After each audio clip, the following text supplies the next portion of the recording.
இப்போ இந்த வீடியோவில் சுவையான கலக்கி முட்டை தோசை எப்படி ரெடி பண்ணுறதுன்னு பார்க்க போகிறோம். இதற்கு தேவையான பொருட்கள், ஃபஸ்ட்டு நம்ம ஒரு பவுல் எடுத்து வச்சுக்கலாம். அந்த பவுலில் ஒரு கரண்டி தோசை மாவு விட்டுக்கலாம். அதில் ஒரு முட்டையை உடச்சி விட்டுக்கலாம். அது கூடவே ஒரு 1/4 டீஸ்பூன் பெப்பர் ஆட் பண்ணிக்கலாம். இந்த மூணையுமே நல்லா மிக்ஸ் பண்ணிக்கலாம். நல்லா கலக்கி விட்டுக்கோங்க. தோசை மாவில் முட்டை நல்லா மிக்ஸ் ஆகணும், அந்தளவுக்கு நீங்கள் நல்லா கலக்கி விட்டுக்கோங்க. அப்புறம் பேன் எடுத்து அடுப்பில் வச்சுக்கோங்க. பேன் ஹீட் ஆனதுக்கப்புறவு கொஞ்சமாக எண்ணெய் விட்டுக்கோங்க. அதை நல்லா எல்லா இடத்துலையும் தேய்ச்சி விட்டுக்கோங்க எண்ணெயை.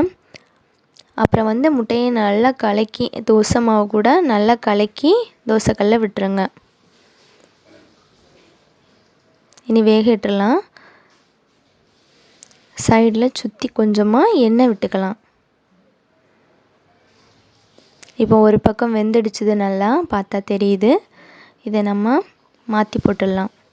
இதை செஞ்சு பாருங்கள், இது ரொம்ப நல்லாவே இருக்கும். இது ஸ்கூல் போகிற குழந்தைங்களுக்கு மார்னிங் பிரேக்ஃபாஸ்ட்டுக்கு ஒரு நல்ல டிஷ்ஷாக இருக்கும். இப்போ நமக்கு சுவையான கலக்கி முட்டை தோசை ரெடி ஆகிடுச்சுது.